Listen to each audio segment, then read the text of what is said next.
Hello and welcome to the civil tech. आज आपण smart material and substructure हे दोन पार्ट आजच्या व्हिडिओमध्ये शिकणार आहोत. बघूयात आपण एक एक बघू.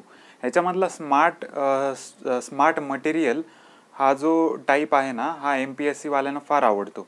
याच्यावर खूप क्वेश्चन येतात. साधारण 2 वर्षाचे जर पेपर रेफर केले तर 2 वर्षापूर्वीपासून यांचा हा ट्रेंड चालू झाला आहे की ते स्मार्ट मटेरियलवर प्रश्न विचारतात.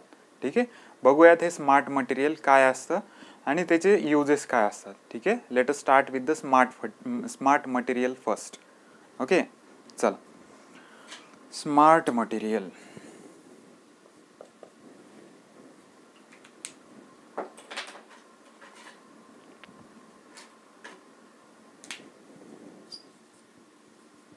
Smart materials.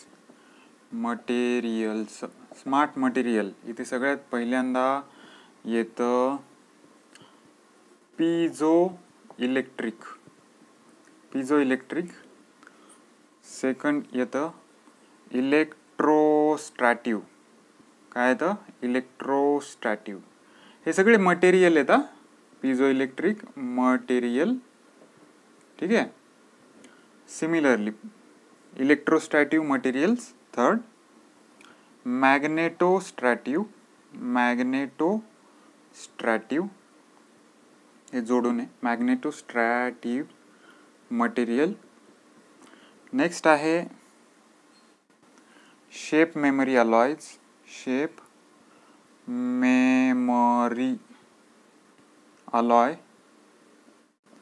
आणि पाचवा आहे ऑप्टिकल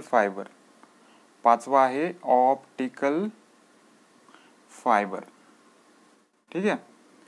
हे 5 मटेरियल आहेत स्मार्ट मटेरियल. कोणते मटेरियल? स्मार्ट मटेरियल आहेत. जरा जास्त हुशार मटेरियल आहे. ते आपले सिमेंट सारखं नाही. त्याला जर आपण म्हणलं की बाबा तुला यूज करतो तर ते बाइंडिंग प्रॉपर्टी देईल. हे जरा ॲडव्हान्स प्रॉपर्टी देतात. ठीक आहे. तर आता या ॲडव्हान्स प्रॉपर्टी देणाऱ्या मटेरियलला आपण म्हणतो स्मार्ट मटेरियल्स. आणि हे MPSC ला खूप आवडतं बरं. मी जसं आता सांगितलं, व्हेरी इम्पॉर्टंट फॉर MPSC. याला मी देतो 3 स्टार. ठीक आहे, 3 स्टार.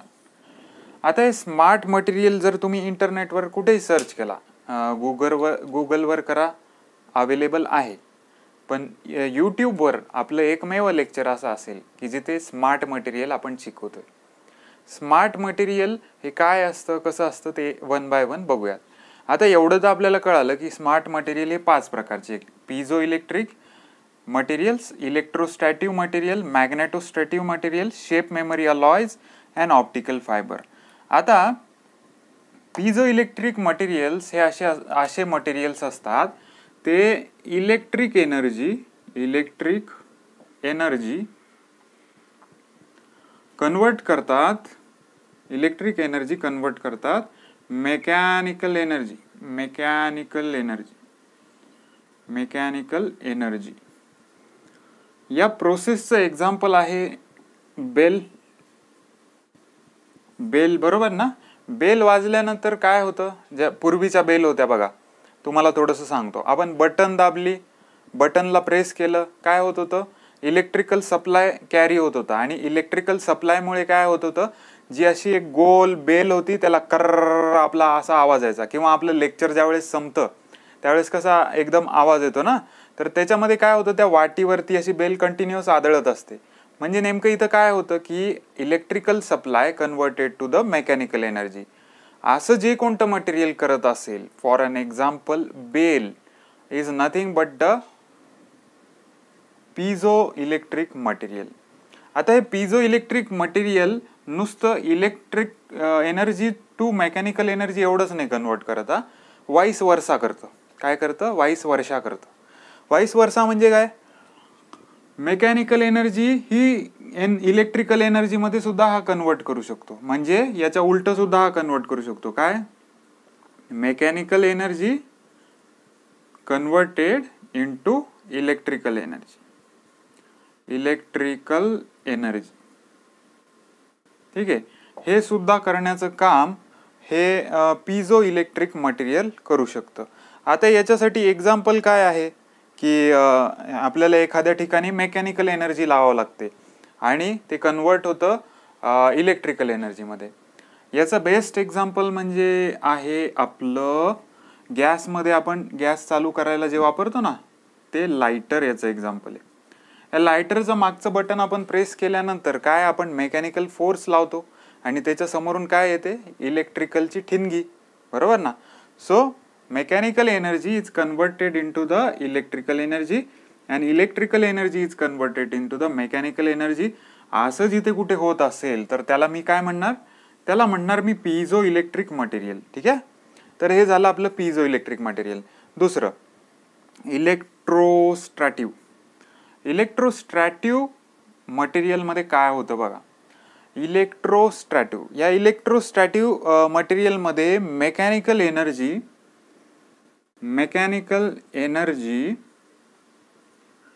ही डायरेक्टली प्रोपोर्शनल असते square of electrical field.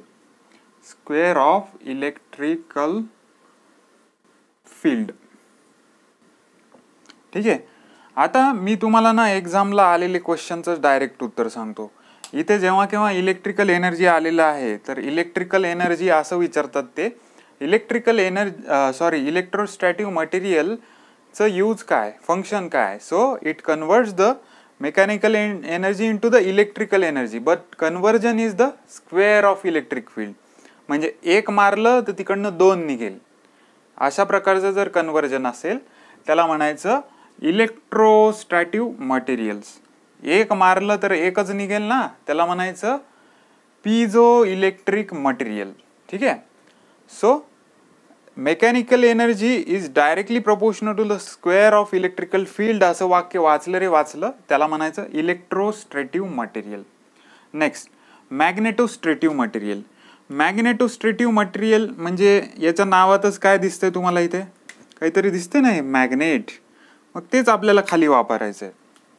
मॅग्नेटोस्ट्रॅटिव्ह, magnetic force और ठीक आहे, magnetic force causes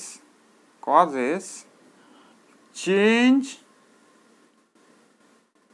in mechanical strength. याला चेंज इन म्हणण्यापेक्षा फक्त magnetic force causes mechanical strain एवढंच जर असेल तर त्याला म्हणायचं मॅग्नेटोस्ट्रॅटिव्ह मटेरियल. मॅग्नेटिक फोर्स और magnetic field causes mechanical strain. एखाद्या ठिकाणी मॅग्नेटिक फोर्स किंवा मॅग्नेटिक फील्ड लागल्यामुळे एखाद्या मेकॅनिकल कोणत्याही वस्तूचं कोणत्याही एका ठिकाणी जर स्ट्रेन होत असेल म्हणजे चेंज इन लेंथ होत असेल due to the magnetic field, then that material is called as a magnetostrictive material. Shape memory alloy. Shape memory alloy बद्दल सांगायचं झालं तर याच्यामध्ये प्रकार येतो change in phase. Change in phase causes electrical field. Change in phase causes electric field.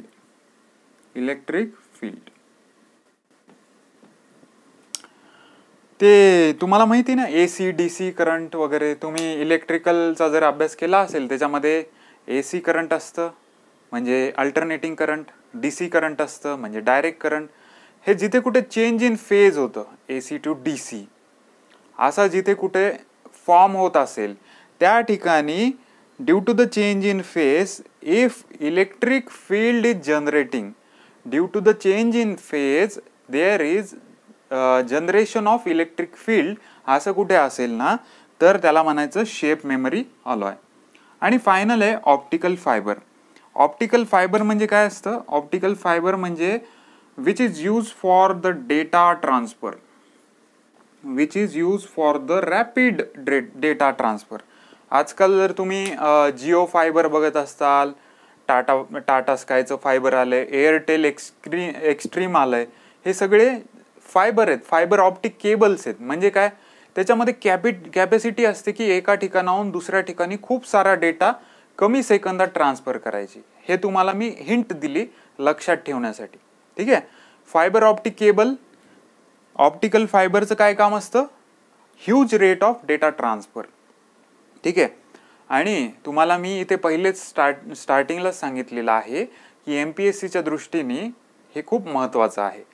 Sir याच्याबद्दल अजून माहिती द्या. अजून माहिती द्यायला काही नाही, आपल्याला याला अवघड बनवून नाही शिकायचं. मी तुम्हाला बेट लावून सांगतो, जे एक्झाममध्ये आलेलं आहे त्याच्यापेक्षा मी आत्ता हे जास्तच शिकवलेलं आहे. एक्झाममध्ये तुम्हाला डायरेक्ट हे स्टेटमेंट येणार आहेत, हे आलेले पण आहेत. कोणते कोणते आलेले आहेत?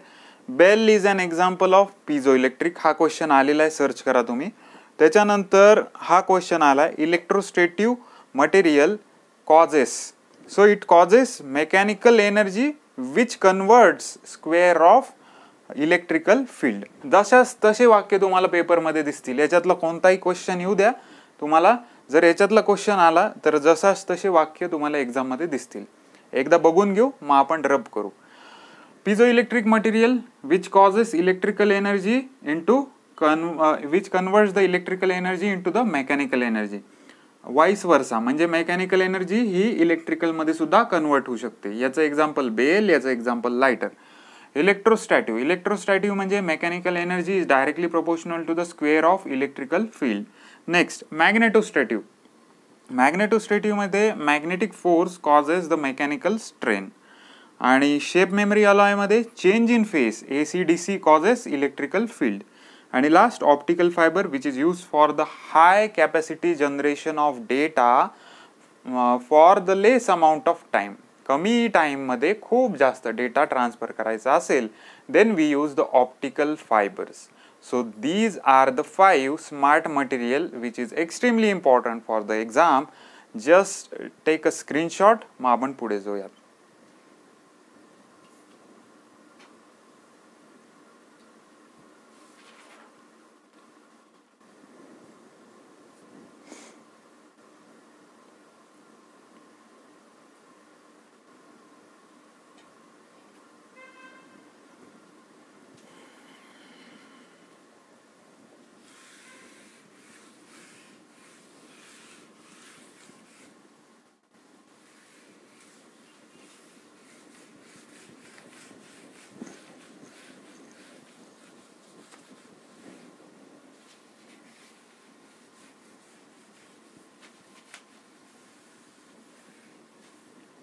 चलो आता नेक्स्ट पार्ट आहे सबस्ट्रक्चर अँड सुपरस्ट्रक्चर. आजच्या लेक्चरमध्ये आपला फोकस इथपर्यंतच येईल. हा सुपरस्ट्रक्चर उद्या शिकायचंय, पण डेफिनेशन सांगायला मला काय जात आहे, दोघांचे डेफिनेशन सांगून जातो. Substructure, substructure, the structure which is below the ground. The structure which is below the ground is called as a substructure, and the structure which is above the ground, the structure which is above the ground is called as a superstructure. Substructure चे example सांगतो तुम्हाला. Foundation, सबस्ट्रक्चरचं example आहे foundation, footing. अजून भरपूर, या footing मध्ये भरपूर प्रकार आहेत, फाउंडेशन मध्ये भरपूर प्रकार आहेत. हे आपल्याला सगळं आता शिकायचं आहे. सध्या तुम्ही एवढंच लक्षात ठेवा, सबस्ट्रक्चर मध्ये फुटिंग आणि फाउंडेशन हे 2 प्रकार असतात. अजून भरपूर प्रकार येतात बरं का सबस्ट्रक्चर मध्ये. जसं आपण तळमजला म्हणतो, बरोबर ना. एखाद्या ठिकाणी आपण तळमजला, अंडरग्राउंड फ्लोअर कन्स्ट्रक्ट करतो, तो पण एक्झाम्पल आहे सबस्ट्रक्चरचा. एखाद्या ठिकाणी आपण पार्किंग खाली एकदम अंडरग्राउंडला तयार करतो, that parking is also example of substructure. जे स्ट्रक्चर, असं कोणतंही स्ट्रक्चर जे ग्राउंड लेवलच्या खाली असेल, then it is called as a substructure. Common substructures are the footing and foundation. The structure which is above the ground is called as a superstructure. Superstructure मध्ये सगळे structure येतात, जसं बिल्डिंगचा वरचा पार्ट, बिल्डिंगचा वरचा पार्ट म्हणतो, कारण पुन्हा तुम्ही मला विचारताल सर मग याच्यात तर फुटिंग पण येतं. ठीक आहे. So building above GL, building above the ground level, is a part of superstructure. चला, कळालं ना तुम्हाला सबस्ट्रक्चर काय, सुपरस्ट्रक्चर काय? चला, मला एवढंच सांगायचं होतं, कारण आता मला सबस्ट्रक्चर मध्ये डीप जायचंय. सबस्ट्रक्चर कळालं ना तुम्हाला? The structure which is below the ground is called as a substructure. आता या सबस्ट्रक्चर मध्ये काय होतं, सबस्ट्रक्चर मध्ये काय होतं ते आपल्याला बघायचंय. सबस्ट्रक्चर मध्ये बेसिकली असतं फुटिंग किंवा फाउंडेशन. बरं, फुटिंग किंवा फाउंडेशन हे खूप सर्च करतात मुलं. मला सुद्धा त्रास होता मी ज्यावेळेस इंजिनिअरिंगला होतो, किंवा मी एमटेकला गेल्यावर गेल्या थोडीच नॉलेज येतं ना आपल्याला. तर फुटिंग आणि फाउंडेशन मध्ये ना खूप कन्फ्युजन होतं. What is footing and what is foundation हे कुणाला लवकर कळत नाही, आणि हे इंटरव्ह्यूला विचारतात बरं का, what is footing and what is foundation. तर एक पहिले लक्षात ठेवायचं, footing is a type of foundation. Type of foundation म्हणजे काय? याचा विद्यार्थी आहे फुटिंग म्हणजे, विद्यार्थी याचा म्हणजे फाउंडेशननी घडवलंय फुटिंगला. कळालं? फाउंडेशनचा विद्यार्थी आहे footing. Footing is a type of foundation. ठीक आहे. कसा, काय असतं फाउंडेशन, काय असतं फुटिंग? हे बघा, याला जरा थोडंसंच सांगतो मी तुम्हाला. आत्ताच याचं डीपमध्ये सांगून दिलं तर पुढे काय सांगू. मला कसं करायचं माहिती का, पहिले सबस्ट्रक्चर बद्दल पूर्ण इन्फॉर्मेशन देतो. सबस्ट्रक्चरमध्ये 2 प्रकार पडतात, की सबस्ट्रक्चरमध्ये जे स्ट्रक्चर युनिफॉर्मली खाली जातं ते, आणि जे अनयुनिफॉर्मली जातं. तर मी काय करतो, हे फुटिंग फाउंडेशन तर तुम्हाला एवढंच माहिती असू द्या, footing is a type of foundation, हे एवढं बस झालं. मला याच्यावर यायचंच आहे, कारण आता जर मी तुम्हाला हे शिकवत बसलो माझा सिक्वेन्स बिघडून जाईल. ठीक आहे. Footing is a type of foundation, that's the matter. बस संपलं, एवढंच ऐका तुम्ही. ओके, चला. तर सांगितलं मी असं होतं की फुटिंग, फाउंडेशन हे सबस्ट्रक्चरचे टाईप आहेत. तर सबस्ट्रक्चरचे टाईप कळाले, पण सबस्ट्रक्चर बद्दल अजून माहिती आपल्याला घ्यायची आहे. सबस्ट्रक्चरमध्ये काय होतं? सबस्ट्रक्चरमध्ये जे काही आपलं फाउंडेशन म्हणा, फुटिंग म्हणा, याच्यावरनं लोड येतो. काय येतो? लोड. हा लोड येतो कशावरनं? हा लोड येतो कॉलमवरनं. हा आहे कॉलम, हा आहे कॉलम. आणि हा कॉलमवर लोड कुणामुळे येतो? बीम वरून येतो. बरोबर ना? बीम वर लोड कुणामुळे येतो? त्याच्यावर असलेल्या स्लॅबमुळे येतो. हा स्लॅब. ठीक आहे. ओके. आणि हा इकडचा पार्ट काही मी काढत नाही. तर मला सांगायचं असं आहे की या स्लॅब वरनं बीम वर लोड येतो, बीम वरून लोड येतो कॉलम कडे, आणि कॉलम हा लोड पाठवतो मस्तपैकी फाउंडेशन किंवा फुटिंग वर, आणि हे फाउंडेशन किंवा फुटिंग हा लोड पास करतं सॉइल वर. ठीक आहे. हे तुम्हाला लोड ट्रान्सफॉर्मेशन मेकॅनिझम सांगितलं मी. काय सांगितलं?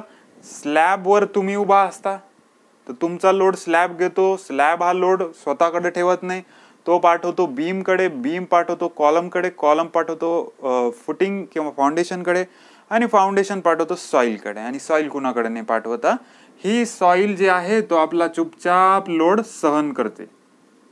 म्हणूनच आपण याला काय म्हणतो? Mother earth. ठीक आहे. मदर अर्थ, धरणी माता. ठीक आहे.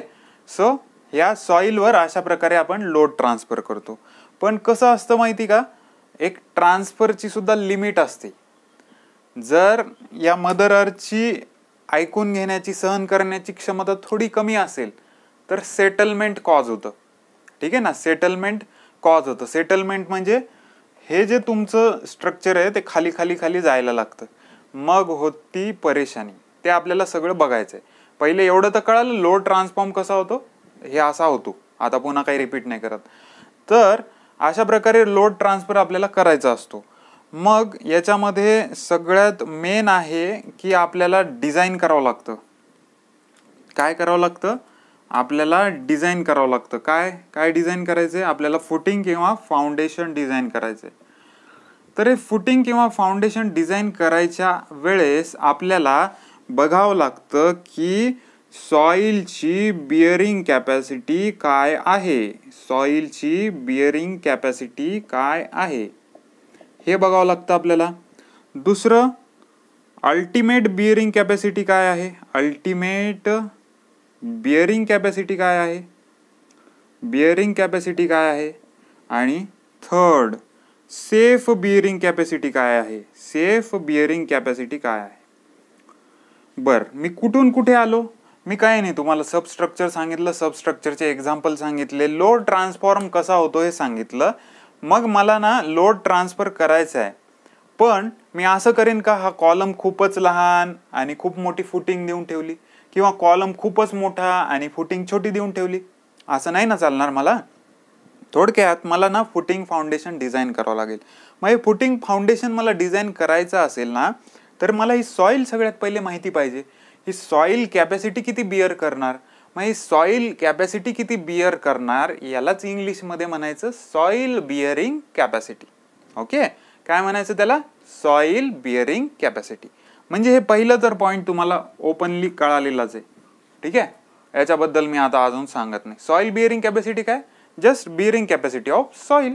ओके, मग या आता अल्टिमेट बिअरिंग कॅपॅसिटी. अल्टिमेटचा मिनिंग काय असतो रे? काय असतो अल्टिमेटचा बिअरिंग? अल्टिमेटचा मिनिंग असतो मॅक्सिमम. सपोज ही सॉइल कोणता तरी 10 kilo newton per metre square, example 10 kilo newton per metre square असा काहीतरी लोड घेत असेल, तर हा 10 kilo newton per metre square हा कोणता लोड आहे हे माहिती असला पाहिजे. तो तिचा एक्स्ट्रीम लोड आहे, अल्टिमेट लोड आहे, की सेफ बिअरिंग लोड आहे, हे आपल्याला माहिती पाहिजे. फरक काय असतो दोघांमध्ये? जिथे कुठे मॅक्सिमम बिअरिंग कॅपॅसिटी असेल, maximum bearing capacity with respect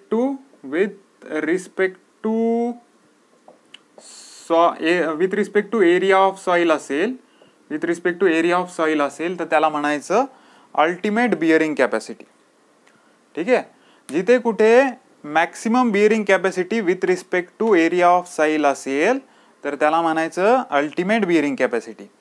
बघा, आणि सेफ बिअरिंग कॅपॅसिटी काय असतं? सेफ बिअरिंग कॅपॅसिटी हे असतं की तुम्ही त्याची अल्टिमेट कॅपॅसिटी नाही कन्सिडर करत, तुम्ही त्याची सेफर लिमिट कन्सिडर करता. फरक काय? मस्तपैकी आपण शिकून घेणार, टेन्शन नाही.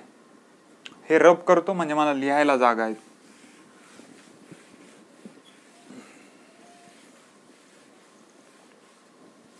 चलो, हे बघा, बिअरिंग कॅपॅसिटी ऑफ सॉइल तुम्हाला कळाले, त्याच्याबद्दल मी काही सांगणार नाही. अल्टिमेट बिअरिंग कॅपॅसिटी आणि सेफ बिअरिंग कॅपॅसिटी आपण बघूयात. Ultimate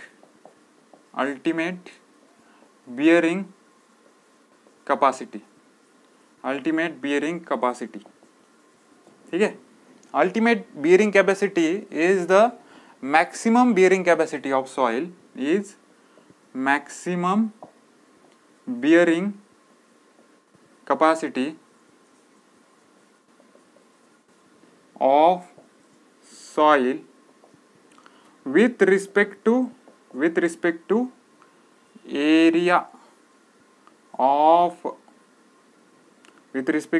of foundation. म्हणजे याचा मीनिंग काय झाला? हे तुमचं फाउंडेशन एवढं आहे, ठीक आहे, या फाउंडेशनच्या खाली सॉइल आहे. आता तुम्हाला या फाउंडेशनच्या खालची सॉइल बघावं लागेल ना, याची बिअरिंग कॅपॅसिटी काय आहे. काय याच्या 10 किलोमीटर लांबची सॉइल तुम्हाला बघावं लागेल? नाही. म्हणूनच मी इथं लिहिलंय with respect to area of foundation. या फाउंडेशनच्या एरियाच्या खालची सॉइल, याच्यानुसार तुम्हाला कॅल्क्युलेट करायची याची मॅक्सिमम बिअरिंग कॅपॅसिटी. आणि जर कुठे मॅक्सिमम शब्द असेल तर ती असते त्याची अल्टिमेट बिअरिंग कॅपॅसिटी. ठीक आहे, याला म्हणायचं अल्टिमेट बिअरिंग कॅपॅसिटी. एक सांगतो तुम्हाला, जर अल्टिमेट बिअरिंग कॅपॅसिटी आली 10 kilo newton per metre square, आणि एका केसमध्ये समजा असं झालं की मॅक्सिमम लिमिट आपण डिझायनिंगला कन्सिडर केली, जर आपण डिझायनिंगला मॅक्सिमम लिमिट कन्सिडर केली आणि 10 किलो न्यूटन पर मीटर स्क्वेअरच्या ऐवजी या मातीने 9 kilo newton per metre square जर बिअर केलं, काय होईल? 9 किलो न्यूटन बिअर केलं, 9 kilo newton per metre square beer केलं, 10 नाही केलं, एकाचा फरक पडला, तर ते स्ट्रक्चर फेल होईल, स्ट्रक्चर कोलॅप्स होईल, स्ट्रक्चर वाकडं तिकडं होईल, बरोबर ना? सो तसं होऊ नये म्हणून आपण कधीही डिझायनिंगला अल्टिमेट बिअरिंग कॅपॅसिटी यूज करत नाही. माझे शब्द, माझे वाक्य कानामध्ये फिक्स ठेवा. क्वेश्चन येतो. For the designing of footing we consider ultimate bearing capacity, safe bearing capacity, soil bearing capacity, none of this. So we consider the safe bearing capacity. म्हणजे सेफ बिअरिंग कॅपॅसिटी काय असतं, याला मी SBC म्हणतात बरं का, safe bearing capacity. त्या safe bearing capacity काय असतं, this is ultimate bearing capacity divided by the factor of safety. Ultimate bearing capacity divided by factor of safety. म्हणजे काय झालं, सपोज मॅक्सिमम बिअरिंग कॅपॅसिटी ही मिळाली मला 10, तर मी काय करणार, त्याला काहीतरी फॅक्टर ऑफ सेफ्टी लावणार, डिवायडेड बाय 1.5 केलं तर हे साधारण काय असणार, किती होतं रे, 10 डिवायडेड बाय 1.5, 15 आणि 6 पॉईंट काहीतरी येईल ना, हे 6.6 वगैरे काहीतरी येईल. सो डिझायनिंगसाठी मी काय कन्सिडर करणार, मी डिझायनिंगसाठी करणार सेफ बिअरिंग कॅपॅसिटी. म्हणजे ज्या सॉइलची क्षमता होती 10 किलोन्यूटन पर मीटर स्क्वेअर हा लोड पचवण्याची, हा लोड ट्रान्सफर करण्याची, हा लोड बिअर करण्याची, त्याला मी कन्सिडर करतो. त्याला मी म्हणतो की या सॉइलची कॅपॅसिटी 10 नसून 6.6च आहे. आणि मी डिझाईन ज्यावेळेस करीन फुटिंगचं तर ती मी या अनुषंगाने करणार. म्हणजे या फुटिंगचं डिझाईन मी कन्सिडर करून काय करणार की याचं बिअरिंग कॅपॅसिटी काय आहे 6.6, ना की ही केली तर तुमचं स्ट्रक्चर फेल होणार अटळ.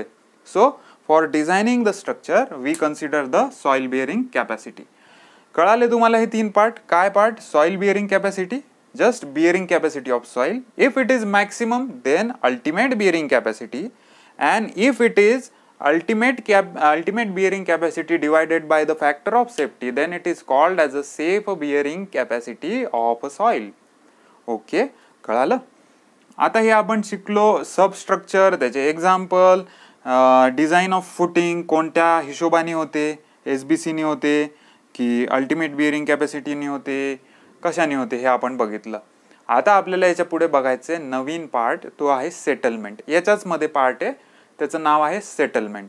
ठीक आहे, स्क्रीनशॉट मारा बरं याचा एकदा.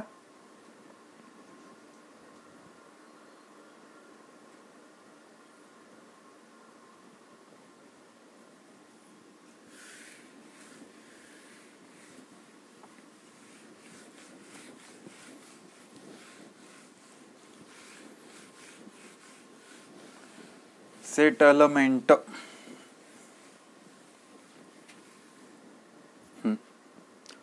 सेटलमेंट बघा आता. सेटलमेंट काय होतं, काही वेळेस जर आपले कॉन्ट्रॅक्टर लोक असतात ना, कॉन्ट्रॅक्टर लोक हे इंजिनियर असतात का, तुम्ही भरपूर कॉन्ट्रॅक्टर लोक बघा, ते मॅक्सिमम मी जेवढे बघतो मला तर कधी सापडत नाही बाबा, खरंच सांगतो. जे कॉन्ट्रॅक्टर लोक असतात ते जनरली सिव्हिल इंजिनियरच नसतात. ते असं पण ओरली सांगतात बरं का, हा काय 16 mm चे बार घे वापरून टाक, या 16 mm चे 4 बार टाकून दे, कॉलम करून टाक, असं ओरली सांगतात. आता या ओरली सांगण्याच्या मागे एक मेन मुद्दा असतो एक्सपिरियन्सचा. पण दरच वेळेस त्यांचा एक्सपिरियन्स कामाला येईल असं नाही सांगता येत आपल्याला. काय होतं, काही ठिकाणी असते, काही ठिकाणी काय होतं सांगतो तुम्हाला. मी एकदा ST महामंडळाच्या आपल्या बसमधनं चाललो होतो. त्या ठिकाणी एक माझा जो बाजूला सहप्रवासी होता, मी आपलं बीटेक झालं होतं, बीटेक होऊन मला उन्हाळ्याच्या सुट्ट्या लागल्या होत्या, घरी चाललो होतो. घरी जात असताना मी ज्यावेळेस ST मध्ये बसलो, बाजूचा मला एक प्रवासी, सहज आपण गप्पा मारतो ना, तो म्हणे सर काय आहे, म्हणजे काय शिक्षण आहे तुमचं. मी म्हटलं बीटेक सिव्हिल फायनल इयरला आहे बाबा. तर मग लगेच कसं होतं माहिती का, मला खूप वेळेस अनुभव आला, जेव्हा केव्हा तुम्ही सांगता सिव्हिल इंजिनिअरिंग आहे, लोक लगेच त्यांचे पेंडिंग कामं विचारायला चालू करतात. जसं मला त्या माणसाने विचारलं, सर माझं ना शेतामध्ये घर आहे, शेतामध्ये घर आहे. मी म्हटलं ओके आहे, ठीक आहे, पुढे. पण काय प्रॉब्लेम होतोय म्हणे की माझं जे घर आहे ते वर्षाच्या वर्षाला ना असं जमिनीत धजल्या जाते, खाली जात आहे. मला आश्चर्यच वाटलं. मी पुन्हा त्याला विचारलं का असं कसं काय म्हणे माहिती नाही मला. मी साधारण 5 वर्षापूर्वी माझ्या शेतामध्ये घर बांधलं आणि ते जमिनीमध्ये आतच चाललंय दरवर्षी. मला कळालं नाही, कारण बीटेक आपण डिग्री कशी करतो मला माहितीये, तुम्हाला माहिती, मला माहिती, सगळ्यांना माहिती. तर मला नाही कळलं त्यावेळेस, पण नंतर मी मस्तपैकी इंटरनेटवर सर्च केलं. घरी आल्यावर असं घर धजलं जातं जमिनीमध्ये, जातं. का बरं जातं? जर तुम्ही फाउंडेशन हे त्याच्या सॉइलचा विचार करून दिलेला नसेल ना, तर अशा गोष्टी होतात. ठीक आहे, कसं होतं ते आपण आज मस्तपैकी शिकणार आहे. ठीक आहे, हे आहे फुटिंग फाउंडेशन. आता हे फुटिंग फाउंडेशन मध्ये काय झालं, या कॉलमवरनं लोड आला आणि ह्या कॉलमवरनं लोड आल्यानंतर ह्या सॉइलची आपण प्रॉपर कॅपॅसिटी जर कन्सिडर केली नाही, म्हणजे अल्टिमेट कन्सिडर केलेली असेल किंवा अल्टिमेट पेक्षा अजून काही वेगळं कन्सिडर केलेलं असेल, प्रॉब्लेम असा होतो की हे जे फाउंडेशन आहे ना, हे फाउंडेशन आणि या सॉइलचा झगडा होतो, भांडण होतं. आणि ही सॉइल काय करते, याचं लोड बिअर करत नाही. काय करते ही सॉइल ना, याचं लोड बिअर करत नाही. मग काय होतं, हे जे फाउंडेशन आहे ना, ते काही वर्षांनी असं जमिनीमध्ये धसतं. म्हणजे अगोदरचं होतं हे, आणि दुसऱ्या पेनाने दाखवतो. म्हणजे अगोदरचं होतं काय ते तुम्हाला कळणार नाही. हे बघा, अगोदरचं होतं हे जे दिसतंय तुम्हाला, आणि नंतरचं झालं हे असं, आणि हे असं. हे असं झालं ना, मस्तपैकी आपलं घर दरवर्षी, पहिल्या वर्षी मी 2 पायऱ्या चढून वर गेलो, दुसऱ्या वर्षी 1च पायरी चढावं लागली मला घरात जाण्यासाठी, तिसऱ्या वर्षी पायरीच नाही चढावं लागली, चौथ्या वर्षी थोडं खाली जावं लागलं. असे जर प्रकार घरामध्ये होत असतील तर समजून घ्यायचं आपलं जे फाउंडेशन जे आहे ना, ते चुकीचं पद्धतीने डिझाईन केलेलं आहे. चुकीची पद्धत म्हणजे काय, जनरली ब्लॅक कॉटन सॉइल जिथे कुठे असते ना, ब्लॅक कॉटन सॉइल, कोणती, ब्लॅक कॉटन सॉइल, जी की शेतामध्ये नक्की असते. ब्लॅक कॉटन सॉइल आपल्या महाराष्ट्रात शेतामध्ये असते. या ब्लॅक कॉटन सॉइल मध्ये काय असतं, या ब्लॅक कॉटन सॉइल मध्ये ना कॉम्पॅक्शन खूप जास्त होतं. कॉम्पॅक्शन खूप जास्त होतं. या कॉम्पॅक्शनमुळे काय होतं, पहिले जर तुम्ही आपण घर बांधायच्या अगोदर सॉइल कॉम्पॅक्ट करतो बरं का, मी म्हणत नाही कॉम्पॅक्ट करत नाही, मस्तपैकी रोलर फिरवतो आपण सरफेसवरनं. पण ते रोलर एकदा फिरवलेलं किंवा 10दा फिरवलेलं काफी नाहीये, कारण रोलरचा लोड कमीच येणार आहे शेवटी घराच्या लोडपेक्षा. तर ज्यावेळेस आपलं ऍक्च्युअल घर कन्स्ट्रक्ट होतं, माणसं तिथे राहायला येतात, वर्ष जातं, 2 वर्ष जातं, तर जर तिथं ब्लॅक कॉटन सॉइल असेल ना, तर ते आपलं फाउंडेशन खाली खाली जायला लागतं. आणि याला म्हणायचं, हे जे खाली खाली जाणं आहे याला म्हणायचं सेटलमेंट. काय म्हणायचं, सेटलमेंट म्हणायचं. आता या सेटलमेंटचे 2 प्रकार आहेत. एक आहे युनिफॉर्म सेटलमेंट, एक आहे युनिफॉर्म सेटलमेंट, दुसरा बिना युनिफॉर्म. बरोबर ना, बिना युनिफॉर्म म्हणजे नॉन युनिफॉर्म, दुसरं काय, non uniform settlement. Non uniform settlement, non uniform settlement, एक युनिफॉर्म सेटलमेंट, एक non uniform settlement. Uniform settlement म्हणजे तुमची सेटलमेंट ही सगळ्या डायरेक्शननी इक्वली होतीये. म्हणजे हा जर सपोज 5 mm नी खाली चालला असेल पार्ट इकडचा लेफ्ट साइडचा, तर हा पण 5 mm नी खाली जातो. याला म्हणायचं युनिफॉर्म सेटलमेंट. पण काही काही वेळेस इथे थांबत नाही स्ट्रक्चर हे अगोदर असं असतं, छान युनिफॉर्म असं असतं, पण कधी कधी काय होतं, त्याला सेटलमेंट ही युनिफॉर्म जमत नाही. त्याची सेटलमेंट ही कशी असते माहिती का, ही अशी असते.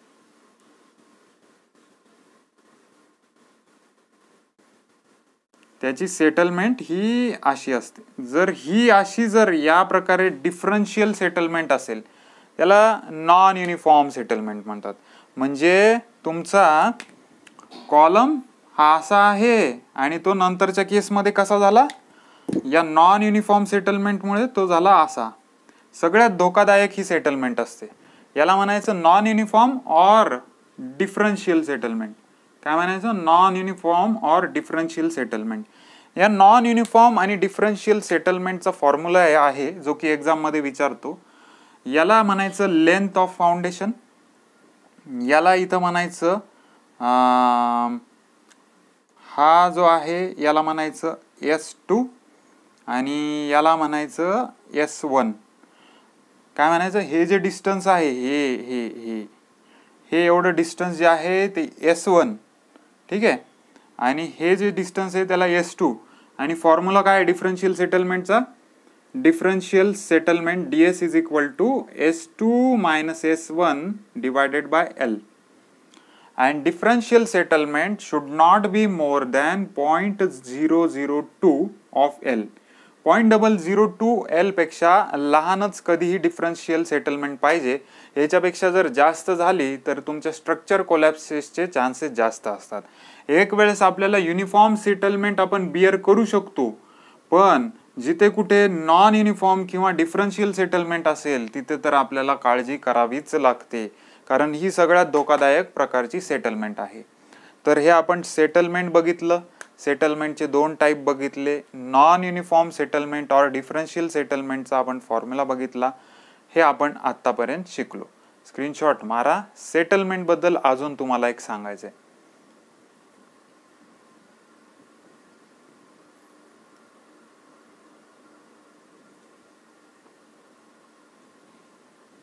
ठीक आहे.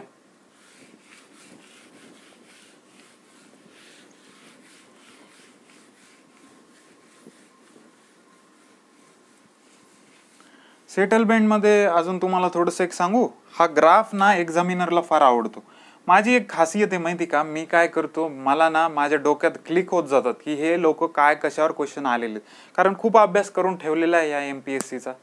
मला दरवेळेस कोणताही जर क्वेश्चन क्लिक होतो ना, ते फक्त माझ्या अभ्यासामुळे क्लिक होतो की आता या टॉपिकवर काय क्वेश्चन विचारलाय. या सेटलमेंटवर जर क्वेश्चन आलेला असेल ना तर असा क्वेश्चन येतो. सेटलमेंटचा ग्राफ आपल्याला कॅल्क्युलेट करायचा आहे. सेटलमेंटचा ग्राफ आपल्याला ड्रॉ करायचा आहे. हा ग्राफ थोडासा नीट काढतो. हे बघा, हे असं, हे असं, हे इकडे असतो टाइम, हे इकडे असतं सेटलमेंट. काय असतं? सेटलमेंट. काय असतं? सेटलमेंट इकडं, इकडे असतं टाइम. आणि आता इथे आपण ग्राफ काढूयात. ग्राफ काढायचा म्हणलं ना, असा काढायचा एक. काय काढायचा? असा एक ग्राफ काढायचा. आणि दुसरा एक ग्राफ काढायचा. दुसरा ग्राफ कसा काढणार बरं तुम्ही? दुसरा ग्राफ हा असा काढणार. ठीक आहे. आता या 2 ग्राफ मध्ये काय फरक आहे? या 2 ग्राफ मध्ये फरक आहे सॉइलचा. कशाचा फरक आहे? सॉइलचा. ही जी डायरेक्ट अशी खाली चालली आहे ही आहे क्लेये सॉइल. कोणती? क्लेये सॉइल. आणि ही जी इकडे आहे, ही जी दिसतीये, हा ग्राफ आहे तो सँडी सॉइल. कोणता? Sandy soil. एक्झामिनर तुम्हाला ग्राफवर कसा क्वेश्चन विचारतो, जे की आलेले आहेत क्वेश्चन ते तुम्हाला सांगतो. खूप महत्वाचं आहे हा. तुम्हाला मी सांगतोय ना, याला 3 स्टार पकडा. आता 3 स्टार. हे विचारतात. काय विचारतात? की quick settlement, QUICK, quick settlement कुणामध्ये असते? आणि कंटिन्युअस अँड स्टेडी कुणामध्ये असते? कंटिन्युअस सेटलमेंट कुणामध्ये असते आणि क्विक सेटलमेंट कुणामध्ये असते? तर याचं उत्तर आहे, सांगा बरं तुम्ही सांगा. क्विक सेटलमेंट कुठे दिसते तुम्हाला? कुठे दिसते क्विक सेटलमेंट? बघा, ग्राफ ज्याला नीट वाचता येतो तो काय म्हणेल? हे बघा, ही सँडी सॉइल जी आहे ना, ती काय दिसते तुम्हाला? या इथून इतक्याशा कमी वेळेमध्ये, म्हणजे बघा तुम्हाला हे दाखवतो, विदिन व्हेरी शॉर्ट इंटरवल, खूप छोट्या टाइम मध्ये ती किती सेटल झाली? खूप सेटल झाली. बरोबर ना? वेअर ॲज ही सॉइल म्हणजे क्ले सॉइलला सेट व्हायला, म्हणजे याच्या लेवलला यायला साधारण एवढा टाइम लागला. म्हणजे जर मी या दोघांना कम्पेअर केलं तर सगळ्यात कमी टाइम सेटलमेंटला कुणाला लागला? हे बघा, या लेवलकडे बघा, कुणाला लागला? सगळ्यात कमी टाइम लागला सँडी सॉइलला. सो ही बघा ना तुम्ही कर्व, किती लगेच सेट झाले. So quick settlement is for sandy soil. Quick settlement is for sandy soil. आणि ज्याची कंटिन्युअस आणि स्टेडी सेटलमेंट होतच राहते. बघा इथून चालू झाली आहे, कंटिन्युअस कंटिन्युअस कंटिन्युअस होतच राहते, तर त्या सॉइलला म्हणायचं क्लेये सॉइल. कोणती? क्लेये सॉइल. एक्झामिनर हेच क्वेश्चन करतात. हा क्वेश्चन आलेला आहे इथे. आपण कन्फ्यूज काय होतो? कन्फ्यूज आपण असं होतो की क्ले आहे, क्लेला तुम्ही दाबलं की कसा कंप्रेस होतो, बरोबर ना? तर मग तुम्ही टिक करून टाकता क्विक सेटलमेंट क्ले सॉइल, कारण क्ले लगेच कंप्रेस होतो. पण त्याच्याही पेक्षा लवकर हा सँडी सॉइल कंप्रेस होतो. आणि सँडी सॉइल एकदा कंप्रेस झाला ना, तो जास्त पुन्हा नंतर कंप्रेस किंवा सेटल होत नाही. एकदा झाला तो झाला, एकदा इथपर्यंत आला की त्याच्यापेक्षा सेटलमेंट बोलायचंच नाही. म्हणजे एकदा सेटल झाला की त्याच्यानंतर तो सेटल होणारच नाही. But quick settlement is for the sandy soil. आणि क्लेई सॉइलचं तसं नाही, एकदा व्हायला लागला की तो होतच राहतो होतच राहतो होतच राहतो, तर त्याला म्हणायचं clay soil. So these are very very very important question as per the MPSC exam. Quick settlement sandy soil, continuous settlement clayey soil. Okay, screenshot मार लो.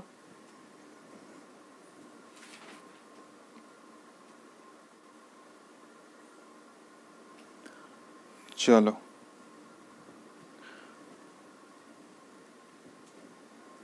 ओके, रब करूयात.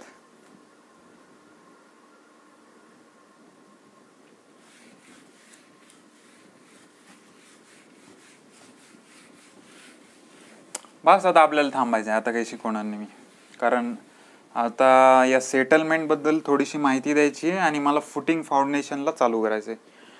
हा सिव्हिल इंजिनिअरिंग ना अतिशय डीप सब्जेक्ट आहे. त्याला जितकं खोलात तुम्ही जाताल ना तितकं जास्त कन्फ्यूज होताल. मी काय मेंटेन करतोय? मी मेंटेन हे करतोय की तुम्हाला जेवढी लेवल पाहिजे तेवढं खोलामध्ये घेऊन चाललोय. त्याच्यापेक्षा थोडं जरी जास्त म्हणले तरी चालेल, पण मी एक्स्ट्रीम एकदम तळापर्यंत नाही चाललो हा. कारण तितक्यापर्यंत जर मी गेलो तर आपला सब्जेक्ट हा 1 महिना काय 3 महिन्यात सुद्धा नाही कम्प्लीट होणार.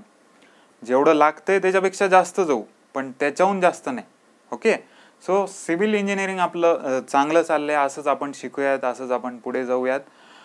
So this complete the today's lecture. Thank you, bye bye.